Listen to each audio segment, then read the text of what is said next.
Hindi na lang scorer si Castle. Unti-unti na siyang nagiging full two-way disruptor na kayang baguhin ang momentum ng laro. Sa matchup niya kontra sa isang MVP caliber na primary option, hindi lang siya basta nakasabay. Kinontrol niya mismo ang daloy. Mapapansin yung active hands niya sa depensa, maayos na footwork at tamang basa ng galaw sa kalaban. Kaya hirap makahanap ng rhythm ang binabantayan niya. At dito mas umiinit yung banggaan nila ni Ludor. Hindi na lang ito simpleng depensahan. Nagiging physical containment battle na. Halos bawat rebound at loose ball, may contest, may banggaan at parehong ayaw magbigay ng kahit isang possession. Makikita mo rin yung intent ni Castle.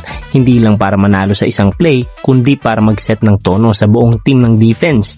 Yung energy niya, nahahawa ang buong lineup. Pero ang pinaka-underrated na pagbabago sa laro niya, nasa decision making. Noong una, medyo nahihirapan siya sa high pressure situations at nagre-resulta sa turnovers. Ngayon, ibang usapan na. Sa huling 4 na laro, naka 28 assists siya habang 6 turnovers lang ang naitala niya. Ibig sabihin, mas mabilis na ang processing niya ng plays, mas eksakto ang passing angles at mas kontrolado ang bawat possession.